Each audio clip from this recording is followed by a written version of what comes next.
오늘 시간이 좀 남아서 하나 더 이야기하려고 하는데, 지금 윤석열 씨가 콩밥을 열심히 잘 드셔가지고 병도 다 낫고 눈도 잘 보이고 있는데 계속 빠져나가려고 수작을 부리고 있습니다. 근데 영치금이 6억 이상이 몰렸다고 그래요. 6억이 남의 집 강아지 이름도 아니고 참 아직도 저렇게 지지를 하는 사람이 많나 싶지만은 좀 다른 각도에서 봐야 될 필요가 있습니다. 윤석열 씨가 지금 교도소 안에서 하고 있는 게 성경 공부라고 그러잖아요. 근데 저 사람은 내가 알기로는 독실한 기독교 신자가 아니었어요.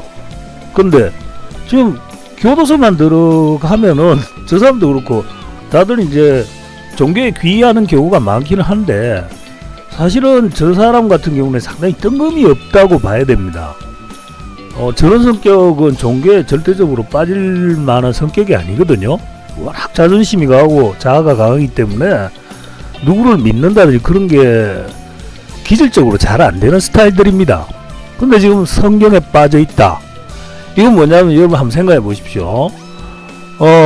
기독교의 기본 교리라고 해야 되나 뭐라 싸다구를 맞으면 다른 쪽 싸다구를 내주라는 이야기가 있잖아요. 나 그 정확하게 모르는데 원수를 용서하라는 이야기도 있고, 이거는 쉽게 말하면은 너의 아내를 강간하고 칼로 찔러 죽인 놈도 회개하면은 천당 간다는 이야기입니다.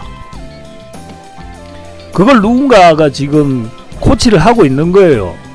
그래서 열심히 성경에 빠져서 기독교인이 독실한 기독교인이 된 것처럼 보인다면 정말 대부분의 성실하고 착한 기독교인들 입장에서 봤을 때는, 그래 전직 대통령이었는데도 저렇게 수모를 다하고 뭐 콩밥을 거의 1년 가까이 먹고 그리고 뭐 모든 것을 다 잃었는데 회개하고 있지 않느냐, 용서해 줄만 하지 않겠느냐는 어떤 동정론을 일으키려고 하는 게 첫 번째 목적이에요.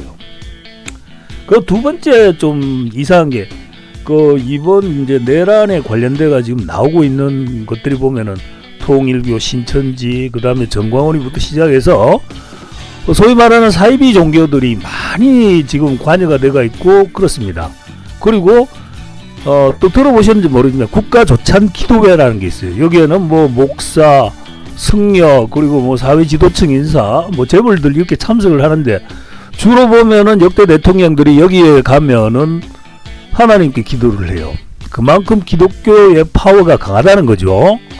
결국은 이 조찬 기도회라는 거는 누구도 인정하지 않은 그 사회적 리더들이, 자칭 사회적 리더들이 조직의 힘을 믿고 대통령의 압박을 가하기 위해서 만들어진 조직이다. 그러나 대통령은 이들을 또 물리칠 수가 없는 게, 이들이 가지고 있는 조직력을 잘만 활용한다면은 표심을 얻고 그 다음에 국회의원이라든지 자기 당에 유리할 수 있기 때문에 물리칠 수가 없는 겁니다. 그래서 어떻게 보면 공생관계 비슷한데요. 문제는 뭐냐면은 이들의 영향력이 과하게 크다는 거죠. 그래서 오브레도 보면은 그 해병대 사령관 9명의 김장환 씨라고 하는 목사가 하나 나옵니다. 그 국가조찬 기도회 멤버거든요. 근데 이게 일단은 이렇게 나오고 그 다음에 신천지가 나오고 그렇게 했죠. 하여튼 근데 문제는 뭐냐면은 신천지를 비롯한 이런 사이비 종교들, 일본 같은 경우에는 신천지에 대해서 종교단체 해산 명령을 내렸어요. 그러나 우리나라는 손 못 댑니다. 그걸 잘 이게 왜 이러냐라고 생각해 본다면은 종교의 자유라는 거를 일단은 인정을 할 수밖에 없는데, 이 사이비로 인해 가지고 가장 큰 피해를 볼 수 있는 사람들이 어떻게 보면은 정통 기독교인들이 아니겠어요? 근데도 이상하게 이 사람들이 국가조찬기도회나 이런 데서 영향력을 발휘해서 얼마든지 사이비 단체에 대한 어떤 법적인 제재라든지 그런 걸 가할 수 있음에도 불구하고 건국 이래로 단 한 번도 그런 조치가 취해진 적이 없어요. 이건 뭐냐? 결국은 통일교나 신천지나 정광훈이 이런 사람들이 보수 기독교인들의 앞제비 전위부대라는 거죠. 전위부대. 그리고 이런 게 있습니다. 밝음이 있으면 어둠이 있고 어둠이 있으면 밝음도 있어야 되는 거예요. 1년 44철 365일 밝기만 하다면은 사람들이 살 수가 없습니다. 그리고 그 밝음에 대한 어떤 가치도 많이 떨어질 거예요. 하지만 어둠이 존재한다면은 밝음의 가치가 많이 올라가겠죠. 결국에는 그 제가 보는 그 사견이지만은 이런 그 사이비 단체들이 용납되고 저렇게 사회적으로 문제를 일으킴에도 불구하고 전혀 터치를 할 수는 없다는 것은 정통 기독교인, 보수 기독교인들이 이들을 이용을 해서 취할 수 있는 이득 부분이 있기 때문에 그런 거예요. 그리고 이들이 교세를 확장해서 무리를 일으키면은 그때서야 자기네들이 정통이라고 이들은 사입이고 이렇게 하면서 이미 기독교 교리에 익숙해진 교인들을 또 흡수할 수가 있죠. 회개하고 뭐 그런 명목하에서. 자, 그렇다고 본다면은 이네들의 이제 연원부터 따져야 되는데 사실은 개화기 이전에 또 조선 말기죠. 그때 선교사들이 우리나라에 들어오면서부터 문제가 생깁니다. 근데 여러분들 생각해 보셔야 돼요. 이 선교사들 중남미도 그렇고 동남아도 그렇고 이 선교사들이 제국주의 열강들의 항상 선발대로 가요. 그래서 거기에서 어느 정도 토대를 마련하고 나면은 군병력이 밀고 들어와 가지고 식민지화를 시키는 거죠. 그래서 그쪽에서 이 선교사들이 하는 역할은 뭐냐면은 피식민지민들을 정신적으로 개조하는 역할을 해요. 그러니까 기독교라는 그런 교리 안에서 이들이 거부감 없이 자기네 세력들을 받을 수 있게끔 이렇게 하는 거죠. 이게 지금 사실은 역사적으로 다 증명이 돼 있고 한데도 어느 역사자도 방송인, 정치인도 함부로 입에 못 올려요. 왜냐? 입에 올렸다가는 그 순간으로는 생매장 당하거든. 특히나 뭐 예전에 그 뭐 역사 관련해 가지고 뭐 한참 잘 나가던 그 강사 한 명도 말 한마디 잘못했다 한 방에 골로 가듯이 뭐 저 같은 무지랭이들은 마음껏 떠들 수 있지만은 사회적으로 지명도 있는 사람들 절대 이야기 못 합니다. 하여튼 간에 그 개화기 이전에 돌아서 그 독버섯처럼 뿌리를 내린 이 그 기독교 세력들은 그 가보개혁인가 뭐야 그 김옥균 그 사람들이 다 이제 그 개신교 세력이죠. 거기에서 한번 난타를 당하지만은 그리고 또 천주교도 한번 수도 없이 목이 달렸잖아요. 그래서 끈질기게 살아남습니다. 끈질기게 살아남아서 그러니까 조선 말 그다음 개화기에 이제 개혁 세력으로서 이제 변모를 하게 되는 거죠. 그리고 이들이 일제와 우리가 일본에 병탄되면서 을사늑약으로 흡수합병되면서 이들은 다시 한번 그 안에서 또 자리를 잡아요. 일부는 친일파로 일부는 독립군으로 붙지만은 결국엔 나중에 다 합쳐요. 왜냐하면 기독교라는 한 뿌리이기 때문에. 그러면서 이들이 독립자금도 내고 어쩌고 저쩌고 하면서 서재필이니 뭐 그 다음에 이승만이니 이런 애들이 이제 미국 쪽으로 가서 이제 본격적으로 활동을 하면서 독립운동의 한 축을 형성을 합니다. 그 민족주의하고는 완전히 달라요. 김구가 가진 김구를 주축으로 하는 민족주의 세력들과는 완전히 다르죠. 그러니까 애시당초 기독교라는 그런 종교적인 이념에 묶여서 미국이라는 존재에 대해서 큰 그 미국이라는 데서 큰 헛된 상상을 하는 세력들이지요. 그러면서 이제 그 미국이 사실상 보면은 8.15 해방의 그 주류로 자리를 잡게 되지만은 사실은 한일 합방도 어떻게 보면 가스라 데프트 미략인가요?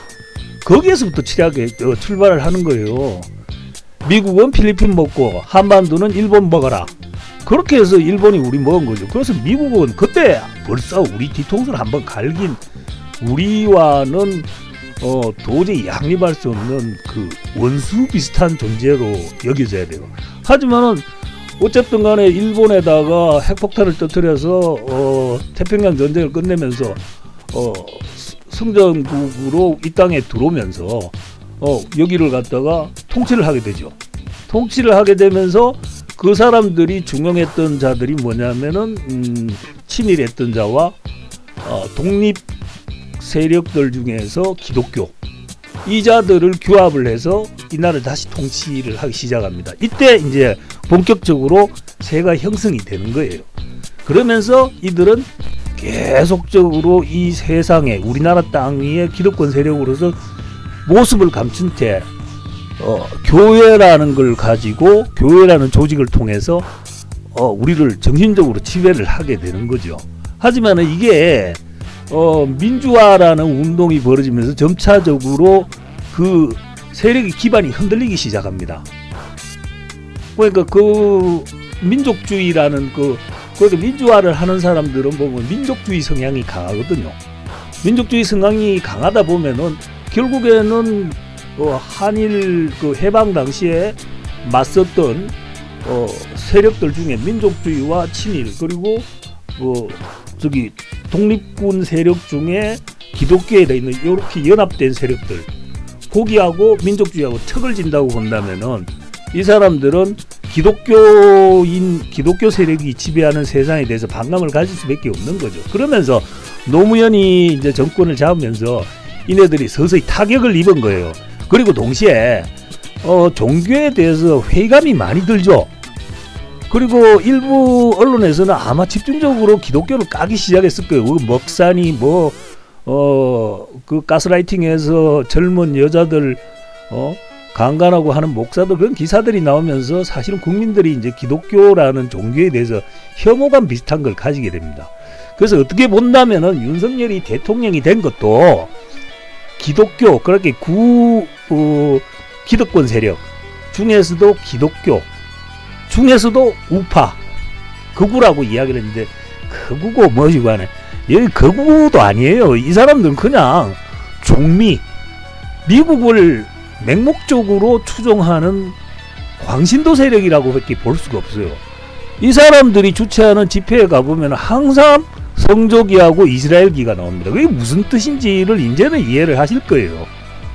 그러니까 이 사람들은 기독교 세력이면서도 오로지 미국만을 따라가야 한다는 거죠. 이 사람들이 중심이 돼서 윤석열을 밀어서 대통령을 만든 거예요. 만들었는데 저게 5분에 저 술을 하도 처먹고 정신이 없는 바람에 엉뚱한 짓을 했죠. 엉뚱한 짓을 했는데 저게 누구야 저 김건희를 지키기 위해서라기보다는 그거 아니에요. 술을 많이 먹다 보면요 사람이 이성적으로 마비가 되고 아주 돌발적으로 화를 내는 그렇게 분노 조절 장애가 생겨요. 그래서 어떤 특정한 사안에 매달리기 시작하면은 계속 술을 먹을 때마다 거기에 대해서 집중을 하게 되는 그런 경향이 생기고 나중에 술로 인한 피해에 대해서 내가 말씀드리겠지만 그러면서 결국은 사달을 내서 판을 다 깨버린 거죠. 그러니까는 이제 극우 세력들 종미 극우 세력들이라고 하죠.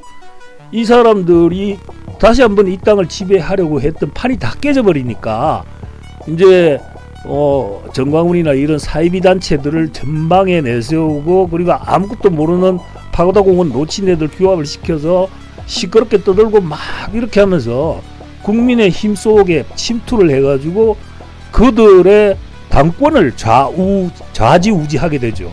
그러니까 저 정치인 놈들 그 국민의힘에 있는 정치인 놈들도 이 패단을 알지만은 그들을 내칠 수가 없는 거예요. 왜냐하면 그들이 나가 떨어지는 순간에 그들이 지원하는 언론들도 같이 나가 떨어진다는 소리니까 결국에는 쟤네들이 극우와 결별을 하면은 지금 남아있는 보수들은 이 사람들을 지지를 하지를 않아요. 그러니까 계속해서 그냥 극우들과 놀아나는 겁니다. 그러면서 윤석열이가 지금 노리고 있는 건 그거예요. 아까 처음에 서두에도 말씀드렸다시피 회개한 독실한 기독교인 돌아온 탕자 이런 인식을 갖다가 기독교 전반에 걸쳐 심어주려고 지금 하는 거죠. 그러면 시간을 계속 끄는 거예요. 시간을 계속 끌다 보면은 사람들은 지치기 마련이고 식상하기 마련이고 짜증이 나기 마련이에요. 솔직히 말해서 그 내란 재판 지금 몇 달째 하고 있는 꼬라지를 보면은 피곤하지 않습니까? 피곤하고 이제는 좀 끝났으면 하는 생각을 하는 사람들이 아주 많을 거예요. 그러면서 저놈이 이제 기독교에 뭐 마치 귀한 양 그렇게 하면서 저렇게 쇼를 하면은 이 길어진 판에 저 녀석의 그 회개한 모습 이렇게 하다 보면은 윤어게인은 절대 안 돼요. 윤어게인은 될 수가 없어요. 하지만은 그동안 쌓였던 극우 종미 세력과 윤석열에 대한 반감들이 희석이 되면서 다시금 새로운 인물을 띄울 수 있는 거죠. 그 새로운 인물이 누구냐니까 오세훈이었던 거죠. 근데 이 오세훈도 병신 같은 짓을 해가지고 지금 깽판을 쳐놓은 거예요. 깽판을 쳐놔서 얘도 아마 조만간에 콩밥 먹고 모가지 나가 떨어질 것 같고 결국에는 지금 장동혁이라는 인물을 지금 내세우고 있는 것 같은데 여러분 잘 보셔야 돼요. 오세훈, 장동혁 이런 애들은 인물이 잘났어요. 못생기지 않았어요. 내 블로그에도 글을 써놨지만은 박주민이하고 오세훈이하고 아무것도 없는 상태에서 둘이 서울시장에 나왔다. 누구를 뽑을 것 같으냐면은 19번 오세훈 찍어요. 박주민은 안 뽑아요. 박주민 씨한테는 상당히 미안한 얘기겠지만은 이 세상은 외모로 제일 먼저 평가되는 세상이거든. 그런데 지금 어쨌든 간 오세훈이가 저렇게 바보짓을 하고 병신짓을 해가지고 모가지 날아가게 생겼으니까 그 다음 타자로 세운 것이 지금 이제 장동혁인데 장동혁도 얼마 전에 부동산 투기 때문에 조금 이제 상태가 많이 상했죠. 근데 이 친구들 지금 계속 보면은 밑바닥부터 계속 커오는 애들이 김재혁인가 김재협인지 하는 애들 보면은 인물 잘난 애들만 뽑아요. 국회의원으로 추천을 하고 이거 잘 보셔야 돼요. 이게 사람들이 우리 대한민국 국민들 민도가 높은 것 같지만 전혀 안 그렇습니다. 얼굴에 드러나 얼굴이라든지 어떤 풍채 좋은 이런 데서 상당히 호감을 가지고 맹목적으로 도장을 찍어주는 경우가 많아요.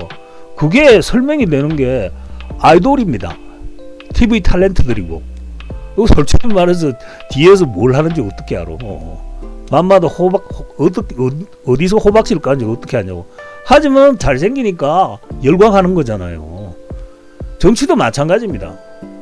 그러니까 지금 윤석열이가 정리를 하자면은 교도소에서 성경 읽는 거는 일단은 회개한 자, 돌아온 탕자란 컨셉을 가지고 국민적인 용서를 받아내서 어떻게든 탈출을 하고자 하는 것이지 다시금 대권을 지려고 하는 것은 아니다. 그리고 이 두 번째 계략은 뭐냐면은 어떻게든 다음 스타들을 빨리 띄워가지고 되돌아서 민심에 다음 스타들을 띄워서 이재명 정권을 공격을 해가지고 표심을 얻어서 지방선거와 다음 대선 국회의원 선거에서 승리를 하겠다는 게 이 기독교인들 그러니까 종미 극우분자들의 생각인 거죠. 그걸 잘 아셔야 됩니다. 그렇게 보시면은 아마 이해가 쉬우실 거예요. 왜 우리나라 데모 현장에 성조기와 이스라엘기가 등장을 하고 왜 트럼프가 함대를 이끌고 와가지고 윤석열을 구해줄 것이라는 망상이 설치고 왜 한국사 강사하던 미국에 가가지고 그렇게 헛소리를 짓거려대는지 그런 게 다 해석이 됩니다. 제가 말재주가 없어가지고 두서없이 이야기하다 보니까 좀 헷갈릴 텐데 제가 이것을 계속 진행을 하다 보면 이제 조리가 이게 되고 아마 역사적인 팩트라든지 그런 자막 같은 걸 띄워서 충분히 이해를 시켜 드릴 수가 있을 겁니다. 그때까지는 조금 그냥 재미로 들어주세요. 이상입니다.